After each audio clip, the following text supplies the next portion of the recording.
선생님도 반갑습니다. 네, 시험 잘 보셨어요? 왜 이렇게 늦지 안 맞아? 그래서 아니 제가 예시다만 드렸는데 왜 왔어요? 그 대답은 준비 못했나? 어쨌든 와주셔서 고맙고요. 제가 작년에는 혼자 외롭게 찍었는데 올해는 또 선생님도 와주셔서 이왕에 오늘 좀 밝게 한번 해볼게요. 그래서 작년에는 좀 밝지 못했어. 그건 내가 이유는 이따 말씀드리도록 하겠습니다. 그래서 일단 선생님도 수고 정말 많이 하셨고요. 이 해설 강의가 제가 이제 원래 바로 녹화를 해드리려다가 선생님들 그 답안지 이렇게 오더라고. 그래서 가채점을 하는 제가 예시답안 바로 그날 밤새서 해드렸거든요. 그래서 그날 밤샜죠. 또 그거 드리니까 또 답안지 또 들어오더라고. 그래서 한 90개 정도를 제가 채점을 하는 바람에 3일을 밤새 버렸어요. 그래서 도저히 그 상태로 녹화를 못 하겠더라고요. 그다음에 또 사실 제가 이건 좀 말이 민망한데 병원을 예약을 해갖고 얼굴을 좀 고쳐보려고 얼굴이 마음에 안 들어갖고 그래서 조금 늦었습니다. 그래서 그 해설 강의 안 올라온다고 제가 혹시 삐쳐서 안 올려드리는 걸로 오해하는 선생님들 좀 있는 것 같아요. 그리고 제가 치사하게 어떻게 저하고 공부한 선생님들한테만 합니까? 그러니까 급하니까 제가 선생님들 한번 이신청할 수도 있으니까 제가 먼저 드린 거고요. 당연히 해드려야 되죠. 물론 이 해설 강의 올리는 게 약간의 용기는 필요합니다. 그래서 일단은 하나는 이제 뭐냐면은 과연 너는 네 답안에 자신이 있는가 저한테 그런 질문을 하실 겁니다. 근데 제 대답은 제가 틀리게 가르친 적은 없는 것 같아요. 그렇죠? 그리고 물론 세상에 완벽한 사람이 어디 있겠습니까? 하지만 제가 선생님들한테 드린 약속은 혼자 공부하지 않게 해드리겠다라고 했거든요. 그래서 제가 계속 1년 동안 같이 공부를 해드린 것 같아요. 그러면서 저도 발전하는 거고요. 그 다음에 제가 왜 카톡 퀴즈 매주 2회 이상 드렸던 것 같아요. 그래서 그것도 내가 옆에 있으니까 선생님들 외롭지 않을 거다 그런 심정으로 했던 겁니다. 그런데 다만 이제 제 답안에 이제 믿고 싶지 않은 그런 선생님들도 분명히 계시겠죠. 특히 저하고 공부 안 하신 선생님들은. 그러나 이거는 이제 시간이 해결해 줘요. 그래서 그거는 제가 그렇게 신경 쓰진 않아요. 그러니까 예를 들면 저는 양심껏 당신에게 어떤 병이 있습니다라고 만약 얘기를 한다면 의사가 그러면 환자들이 대체 처음에 그거 잘 안 받아들이죠. 그렇잖아요. 그러나 시간이 지나면은 그거 받아들이게 되거든요. 그래서 그런 부분은 사실 크게 걱정하진 않는데 오히려 사실 교수님들이에요. 그래서 제가 작년에 너무 이 수험생 입장에서 그게 이제 과도하게 제가 감정이입이 됐던 것 같습니다. 그래서 사실 울먹거리기도 했고 꼭 이게 교수님들 최선입니까? 라고 말씀을 드렸던 것 같아요. 그랬더니 직접은 저한테 전화를 하시진 않았는데 전해서 들었어요. 그래서 그러지 않았으면 좋겠다. 자기들도 힘들다 이거죠. 그렇죠. 그래서 저도 일단 교수님들 수고 많이 하셨습니다. 분명히 그렇게 말씀드리고요. 그 다음에 교수님들도 그 입장 제가 충분히 이해해요. 그러나 저 또한 학생들의 편을 들어야 되는 사람이라고 생각을 하거든요. 그래서 제가 이거 하는 건 그래도요 학생들 변호사라고 제가 그 각오로 하는 거예요. 그러니까 그거는 서로 어떻게 돼 처한 위치가 다른 거니까 그것 때문에 기분 나빠하실 필요는 좀 없으신 거라고. 제가 그렇다고 해서 교수님들에 대한 존경심이 없거나 절대 그런 거 아닙니다. 그래서 그 부분이 제가 가장 용기가 필요한 부분이었다라고 생각을 해요. 그래서 올해 문제 같은 경우에는 뭐 이렇게 얘기를 하면 또 고깝게 들으실 교수님 계시겠지만 충분히 그 입장을 이해해요. 왜 이렇게밖에 못 내는지. 그래서 한마디로 총평을 한다면 기평 문제는 완전 퀴즈 문제 같았고요. 그 다음에 서술형 문제는 딱 보는 순간 무슨 생각이 들었냐면 극단적 교수 효과라고 하죠. 토파즈가 생각나서 문제의 힌트를 이렇게 과도하게 줘도 되나 이런 생각이 들었습니다. 자, 교수님 제가 변호를 해드릴게요. 교수님들 그렇게밖에 할 수 없는 게 기술적 이유입니다. 일단은 채점 과정을 신경을 안 쓸 수가 없어요. 그래서 서술형 문제가 채점이 쉽지가 않기 때문에 그런 부분을 아마 고려하셨을 거고요. 그 다음에 이게 수능시험과 달리 수능시험은 평가원이 주도하는 게 맞는데요. 요거는 원래는 교육청이 별로 실시를 해야 되는 시험이에요. 그래서 교육청의 위탁 사업입니다. 그러면 전국에 17개 시도의 교육감들이 있죠. 그거를 무시할 수가 없어요, 평가원이. 그래서 이 교육감들이 뭐라고 욕을 하죠? 선생님들은 별로 안 좋아하는 소리잖아. 1차를 무력화해주고 2차 시험 위주로 선발할 수 있도록 도와달라고 하잖아요. 그쵸? 예, 저는 거기에서 찬성 반대는 얘기 안 하겠습니다. 근데요, 만약에 그렇게 하려면 어떻게 해야 되냐면 냉정하게 따져봅시다. 경쟁률이 우리는 한 7대1 되는데 다른 데는 뭐 10몇 대1 되는데 많죠. 그러면요, 절대평가를 해서요, 한 60점 이상 다 붙이고 2차 시험 보게 하든가, 아니면 최소한 한 3배수 정도 뽑아주고, 그리고 1차 점수 리셋하고, 당연히 싫지. 못 봤으면 1차 시험 리셋해도 괜찮다 그런 사람도 있을 거야. 그래서 1차를 리셋하고 2차까지 좀 뽑고, 그렇게 하는 방법이 더 좋은 방법이잖아. 그래서 경쟁률 여전히 존재하는데, 아니 1차 시험 기본적인 것만 테스트한다. 실제 기본적인 것만 테스트하지도 않았잖아, 그죠? 근데 기본적인 것만 테스트한다고 해놓고 이렇게 해버려 어디까지 공부해야 될지 학생들이 감을 잡을 수가 없어요, 그렇죠? 그래서 제가 이런 얘기를 들었던 것 같아요. 모의고사 중간에 3회였던가 갑자기 뜬금없이 여러분 친구들 기평 문제가 정답률이 높았을까 아니면 서술형이 높았을까 이 멘트를 했어요, 그죠? 그 예상대로 돼버린 거죠, 그죠? 왜 그렇게 되는지 제가 다 검토를 정확하게 예산을 해봤다 그랬잖아요. 그래서 딱 말이 씨가 된다고 그렇게 딱 돼버렸는데, 이 추세가 그럼 과연 계속 될 것이냐? 올해까지는 제가 계속 될 거라고 예상을 했습니다. 그런데 내년은 또 그렇게 된다라고 장담은 못할 것 같아요. 그래서 왜 그러냐면요.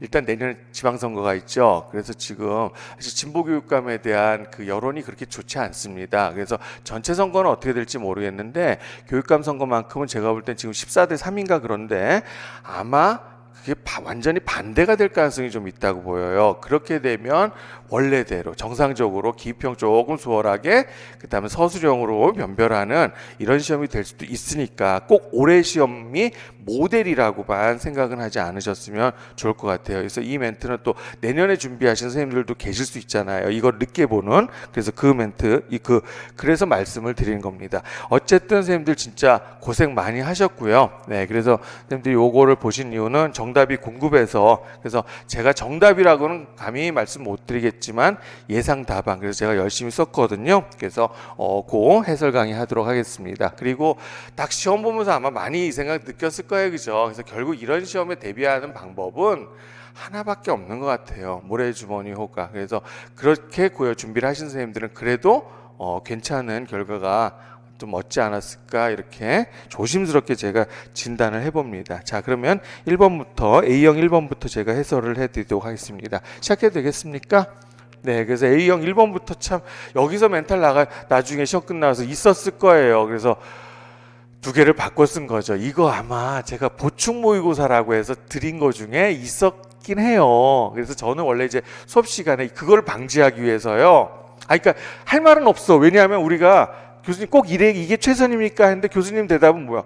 동서남북이 지에서 제일 중요한데 이래버리면 할 말 없는 거예요. 그렇죠? 그래서 어떻게 해드리냐면 동청룡, 서백호 항상 이렇게 해드리고요. 제가 기억나는 멘트가 이거야. 부산 친구들 있으면 부산 경상 좌수형이야 우수형이야 이렇게 질문 드리거든요. 그래서 서울에서 제가 이렇게 얘기했잖아. 자, 내가 돼지가 북쪽을 항상 등지고 있는 거라고. 그렇죠? 그러면 왼쪽이 동쪽이 될 수밖에 없다라고 얘기를 해드려요. 그래서 왜 서울에서도 인왕산 호랑이잖아, 그죠? 인왕산 서쪽 이렇게 해드리죠. 그 다음에 제가 왜 해화역 1번 출구 나가면 뭐 낙산가들이라고 그 아주 못된 사장님이 하는 갈비집에 낙산이 바로 동청룡에 해당되거든요. 그래서 여러 장치를, 그러니까 제가 그냥 단순히 지식을 전달하는 스타일이 아니고 그렇게 맥락을 항상 만들어 드립니다. 그래서 뭐 이거는 받아들여야 되죠, 그렇죠? 어쩔 수 없이 요거 백호하고 청룡. 그래서 채점을 해보니까요, 자기 혼자만, 선생님들 혼자만 뒤집어 쓴 건 아니더라고요. 그래서 대략 30% 정도의 선생님들이 꽤 많죠. 예, 굉장히 그러니까 정답이 높지 않았습니다. 그래서 조금 거기에서 위안을 가지셨으면 좋겠습니다. 그럼 1번 문제 됐습니까? 네. 그 다음에 2번 문제는 뭐 이거는 뭐 저기 이론의 여지가 없으니까 그래서 나이테하고 화분을 쓰시면 되고요. 화분의 경우에 어떤 답을 봤냐면 C13이라는 답을 봤어요. 그래서 그러니까 공부를 정말 많이 한 거죠, 그 사람은. 근데 좀 안타깝지만 넘기도록 하겠습니다. 그 다음에 3번 문제의 경우에도 이것도 뭐 답은 명확해요. 인적 자본의 외부 효과, 그리고 하나가 두뇌 유출이 되겠는데, 요거는 사실 인도를 모델로 나온 말이에요. 그래서 이게 과연 용어일까라고 고민할 수 있는데요. 용어는 맞아요. 그래서 원래 인도 사람들이 워낙 많이, 인도의 IT 기술자들이 미국으로 많이 진출하잖아요. 그래서 두뇌 유출한 말이 거기서 나왔는데, 우리도 그랬어요, 1970년대. 근데 결국은 그거 은행에다 예금 든 거다. 결국 돌아오게 된다. 그래서 요즘에는 두뇌 뱅크, 두뇌 은행이라는 말도 씁니다. 그래서 그건 뭐 참고로 하시면 좋을 것 같아요. 그래서 2, 3번은 요 정도만 해드리면 될 것 같고, 그다음에 이제 4번이죠. 이거는 논란의 여지가 있는 게 아니고요. 저는 명확하게 빅욕토라고 가르쳐 드린 적이 있었고요.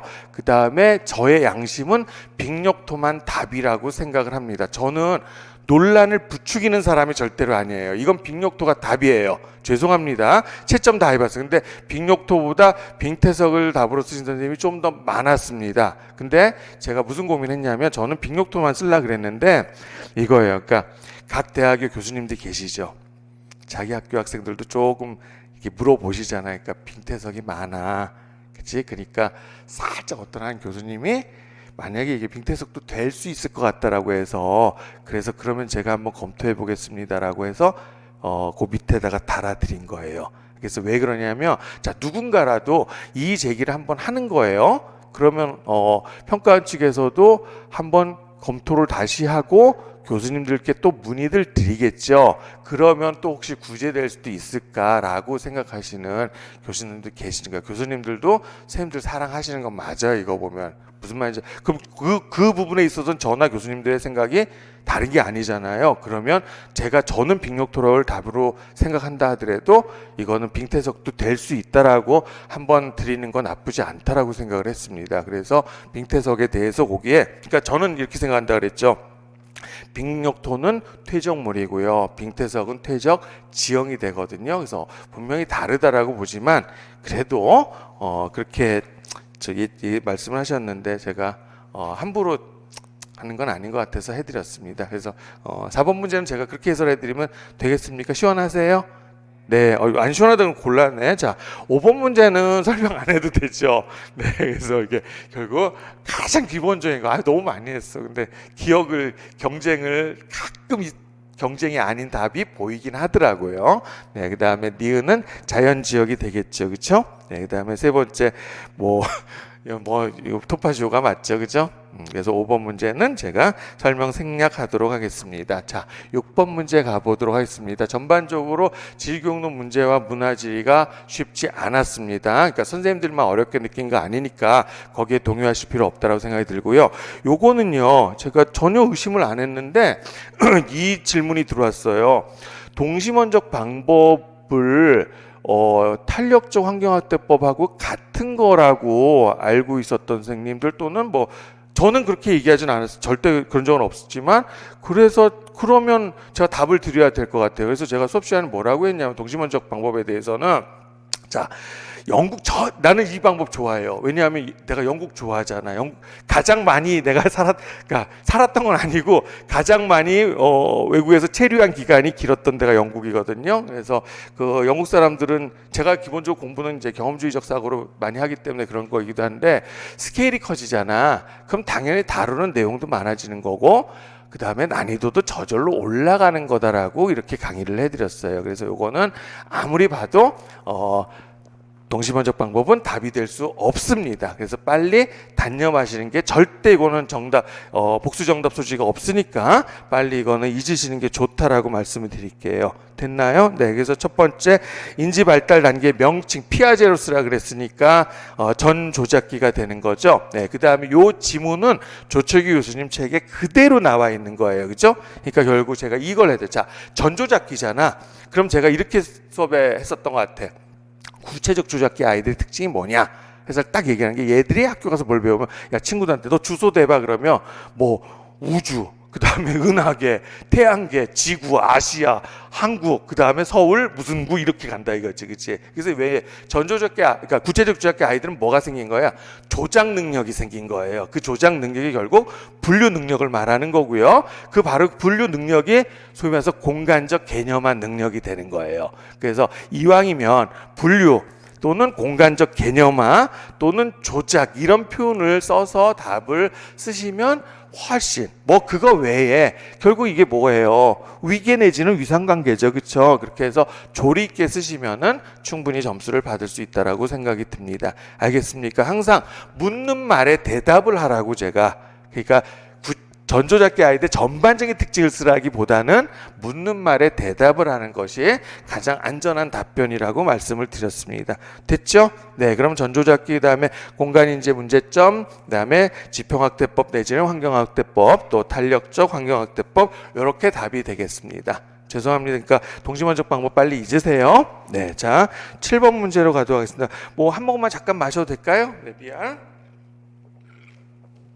자, 그럼 7번에 자, 첫 번째 기억은 그러니까 요거죠. 이거는 답안 분량을 제가 고민했는데, 그러니까 첫 번째 설마 이거 내재적 외재적 바꿔 쓰진 않았지? 그래서 답안 분량상 내재적 방법에 별도의 수식 내지는 사족 붙이지 않아도 됩니다. 그래서 내재적 목적, 외재적 목적 하고요. 그 다음에 그게 1점이 되겠죠. 그래서 이것을 통해서 함양하고자 하는 건 다중심의성이 되겠습니다. 되었습니까? 네. 그 다음에 이제 세 번째가 일부 있었어요. 참 얄궂다라는 생각. 그래서 여기 어디 왜 6번을 가지고 했어? 죄송합니다. 7번으로 넘어가겠습니다. 자.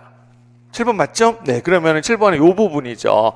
그러니까 사회과 교육과정인데 제가 이렇게 했어요. 조심해야 되는 게 요걸 봐야 돼요. 왜냐하면 분명히 교과 역량을 물어본 겁니다. 이거는 교과 역량인데 교수님들은 그냥 그 우리 교과 역량을 사회과 교사들은 그냥 핵심 역량이라고 하신다 그래서 그렇게 진술된 책이 많거든요. 그래서 그 바로 직전에 나왔던 문제들하고 스타일을 살짝 바꿔서 의도적으로 낚시를 걸었다라고 저도 생각을 해요. 그래서 요거는 안타깝지만은 의사소통 및 협업 능력이라 해야 되고요. 그 다음에 마지막으로 자 요거 우리 모의고사 때 제가 좀 거품 물었던 것 같습니다. 그죠? 마인드맵과 개념도의 차이점. 기억나세요? 그 다음에 제가 하나 더 해드렸죠. 웹 다이어그램이라 그래서 자 마인드맵 역경을 이 얘기를 해드린 것 같아. 굵은 가지 작은 가지 이 얘기를 했거든요. 그러니까 결국 그걸 뭘 얘기하는 거죠? 유목화 그치? 그래서 마인드맵과 개념도의 명확한 차이를 제가 해드렸던 것 같아요. 그래서 역시 이것도 마인드맵 외에 그러니까 개념도라고 답을 쓴 선생님들이 반반 정도 되는 것 같아요. 그런데 마인드맵이 정답이 될 수밖에 없습니다. 그리고 해드려서 그래도 조금은 건진 선생님들이 좀 이거 모의고사 하고 안 하고 요 정도 좀 차이가 있었던 것 같아요. 그래도 건진 선생님들이 좀 더 많은 것 같습니다. 자, 8번 마인드맵이 조금 더 많았던 것 같아요. 네, 그 다음에 8번 문제로 넘어가도록 하겠습니다. 일단은 8번 문제는 뭐 굉장히 수월하게 출제를 했죠. 이번에 보니까 기후 문제가 있으면 좀 뒤쪽에 B형에다가 내줘야 되는데 맞잖아. 같은 4점짜리. 근데 이번엔 뭐 지리경영 연달아 두 문제, 그죠? 경제지리 연달아 두 문제, 기후학 연달아 두 문제, 문화지 연달아 두 문제 이렇게 내셨네. 네, 그래서 요거는 뭐 그 굳이 설명 필요 없어 보이지만은 일단 첫 번째 거는 기온 올라가고 그 다음에 습도는 감소한다 이렇게 쓰시면 되고요. 토파지죠, 뭐 이것도. 그 다음에 두 번째 니은 여름철 강수량의 비중. 그래서 지도가 제시되어 있으니까 요 알래스카는 요거는 굳이 따지면 CFC 정도 되지요, 그죠? 근데 넓게 보면 서한해양성 기후에 해당이 돼. 이것 자체도 별명이라고 했잖아요. 그다음 외에는 뭐가 될까요? 그러면 캘리포니아 쪽이니까 CS가 되니까 여름 강수는 상대적 얘가. 그러니까 의도죠. 얘가 여름 강수 집중도가 낮은 거고, 그렇지? 얘가 사실 여름 강수 집중도가 더 높은 건 아니지만 얘에 비해서는 높다라고 봐야 되겠죠. 그래서 A가 답이 되고요. 그다음에 마지막으로 그러면은 한대전선 이론 또 내셨어요, 이 선생님은. 그래서 자, 디귿 온대성 저기압 또는 뭐라고 해야 될까요? 파동성 저기압도 돼요. 왜냐하면 이거는 이제 이승우 교수님 책에 그렇게 사실 이제 의미하는 바는 조금은 다른데 그래서 요 자리에 들어갈 수 어차피 이게 빈칸이 하나밖에 없죠. 그러면 중위도 저기압도 되고 파동성 저기압도 됩니다. 알겠습니까? 네, 그러면 그것도 제가 답 드린 것 같습니다. 넘겨도 되겠죠? 네, 그러면 9번 문제 가보도록 하겠습니다. 요거는 조금 오답이 있었던 것 같아요. 그래서 일단은 기억은 AW 쓰신 사람들이 많고요. 그 다음에 이거를 제가 채점을 해보니까 사족이 엄청 많더라고요. 이거 사족 되게 많았어요. 근데 요 사족은 좀 제가 얘기해야 될 것 같아. 사족이 맞으면 상관없는데 사족이 설명이 틀려 있어요. 연교차 뭐가 결정하죠? 위도가 결정하는 거예요. 그러니까 연교차 크다 작다라고 쓰면 되는데 위도가 결정하는 건데 다른 이유를 거기에다 연교차가 증가한 이유를 다른 이유를 적어버리면 채점하신 분들이 대체로 고등학교 교사입니다. 그러면 자기 눈에 이건 아닌데라고 들어올 거 아니야. 무슨 말인지 아시겠습니까? 그러니까 열대우림이 나타난 지역에 비해서 사바나는 대체로 그거보다 위도가 조금 남쪽 북쪽으로 올라가죠. 실제로 안 그런 지역도 하나 있어요. 동아프리카는 적도인데도 사바나가 나타나거든. 그래서 결국 동아프리카 사바나는 사실 연교차 작아요. 네, 그래서 그 부분은 자 그냥 연교차가 높다 낮다 이렇게 써주신 게 가장 간단한 답이고, 요거는 사족을 조금 고민하셔야 되는 거라 생각이 듭니다. 됐죠? 예, 마찬가지로 건조 기간이 증가한다도 요것도 사족이 맞으면 상관없는데 사족이 틀리게 쓰신 선생님도 있어요. 그래서 제가 가채점에서는 조금 선생님들 서운하시겠지만 조금 일단은 틀린 걸로 한번 해놓고 나중에 봐라, 이렇게 제가 해드렸던 것 같습니다. 자, 마지막에 리을이 제일 고민인데 리을이 이제 낚였나? 그래서 계절적 리듬에 적응해서 그래서 이거 보고 당황하신 선생님도 있나 봐요. 그래서 그것도 제가 방지하는 방법을 하나 드리는데요. 기후학 처음에 시작할 때 제가 기후 구분부터 하죠. 저는 본명을 먼저 가르쳐 드려요. 사바나 기후라고 안 합니다. 열대 수분 건조 기후라고. 그 다음에 서한해역성 기후라고 안 합니다. 온대. 자, CFB죠. 그러면 온대 하계 냉량 기후라고 합니다. 그 다음에 CS죠. 그러면 그대로 해석하는 거야. 온대 하계 건조 기후라고. 그래서 지중해성 기후 별명이에요. 서한해역성 기후 별명이에요. 사바나 별명이에요. 알겠어요? 그러니까 다 별명을 지은 기준은 좀 다르죠. 사바나 기후라고 별명을 지은 이유는 식생을 기준으로 한 거죠. 그래서 사바나는 식생의 이름이라고 보는 것이 맞습니다. 그래서 이거 사바나. 그래서 사바나 모든 선생님들이 50%까지는 안 가고 제가 보니까 채점해 보니까 20% 정도 있어. 여기 있군요. 죄송합니다. 이거 괜찮아, 붙었을 거야. 알겠어요. 어쩔 수가 없잖아. 그쵸? 선생님들 예쁘지만은. 자, 그러면 9번 문제 다 됐습니다. 10번 문제 가도록 하겠습니다. 이거 보면서 제가 사실 좀 그래서는 안 되는데 헛웃음이 좀 나왔어요. 뭐였냐면, 제가 만약에 모의고사를 조인트 벤처를 답으로 요구를 했으면 어땠을까라는 거죠. 그러면 아마 학생들은 아이씨 이런 문제가 어떻게 나와? 라고 하지 않았을까라고 90% 이상 그런 생각을 하지 않았을까 이런 생각이 듭니다. 만약에 그럼에도 불구하고요 한번 그래 볼 거리라는 후회가 들어요. 왜냐하면 내가 조인트 벤처를 답으로 요구를 했으면 출제 교수께서 그거 보시고요 전략적 제휴를 내셨을 거예요.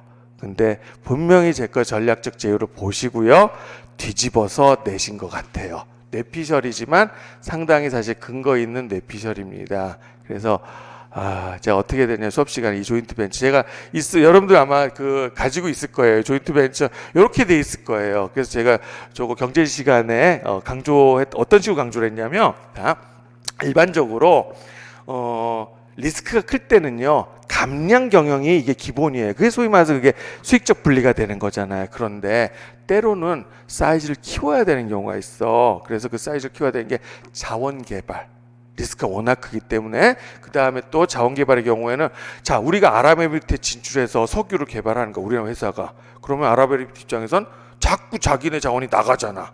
그러니까 안 돼. 니네 100%는 안 되고 니네 70되고 5대5도 될 수 있죠. 그죠? 그러면 나눠되자 이거. 그래서 우리나라 실제로 하는 경우는 인도네시아에서 우리가 석탄을 사오거든요. 근데 인도네시아에 우리가 한 80 정도 투자하고 제가 알기로 인도네시아에서 한 20 정도 투자하는 것 같아요. 그래서 이걸 조인트 벤처를 하는 거고, 번역어는요. 이게 이제 정답이고요.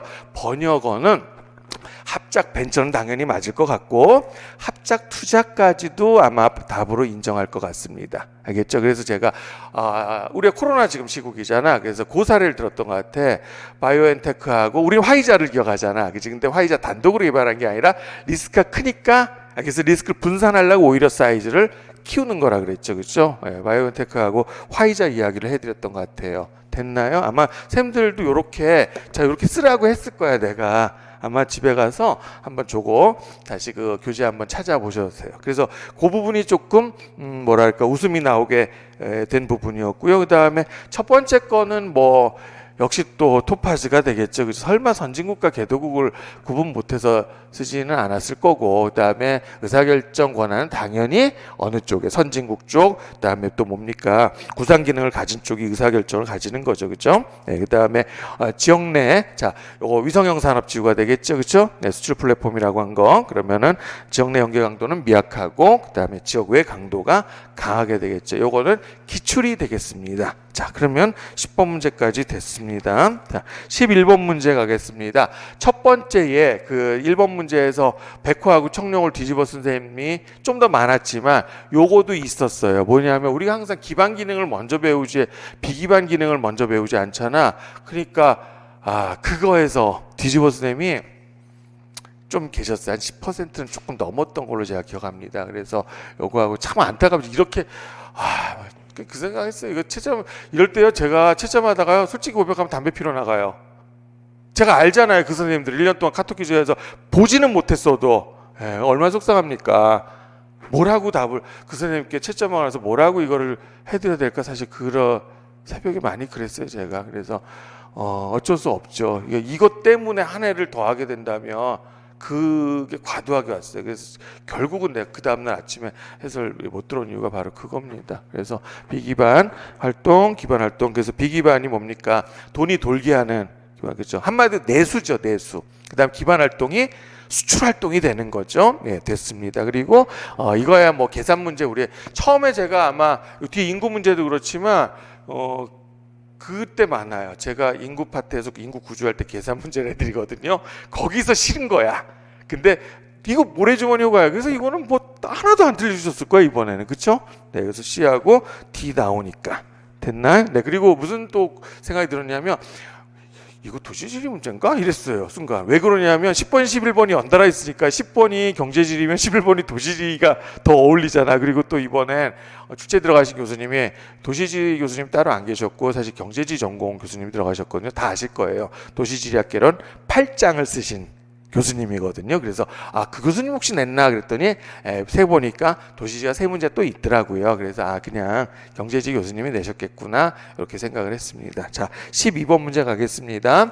지형학 마지막에 저 연습을 많이 해드린 건 그 교수님의 생각은 그 교수님의 관심사는 진짜 비탈이에요. 무조건 비탈. 그래서 제가 뭘 제일 강조했냐면 지표를 제일 강조했어요. 이건 확실해요. 그 중에서도 우리 더 어렵게 공부했어. 우적 침식에 대해서 제가 오히려 강수가 많을 때 침식량이 결국 증가하느냐 그렇지 않느냐까지도 공부를 했는데 사실은 그렇게까지는 안 될 거다라고 얘기를 했잖아요. 첫 출제니까. 그래서 예상대로 좀 쉽게 포상홍수하고 그 다음에 선상지도 우리 많이 했죠. 그래서 선상지도 답 간단해요. 그래서 하도경사는 완만해지고 그 다음에 하폭은 넓어지고 됐나요? 네, 그 다음에 플라야 잘 쓰셨을 거라고 생각을 합니다. 그래서 12호 문제, 그러니까 자연지리 파트 문제는 뭐 그렇게 난이도가 높은 문제는 없었다고 보여집니다. 자, 이렇게 해서 A형 해설이 다 됐고요. 그러면 잠깐만 끊었다가 B형 또 해드리도록 하겠습니다.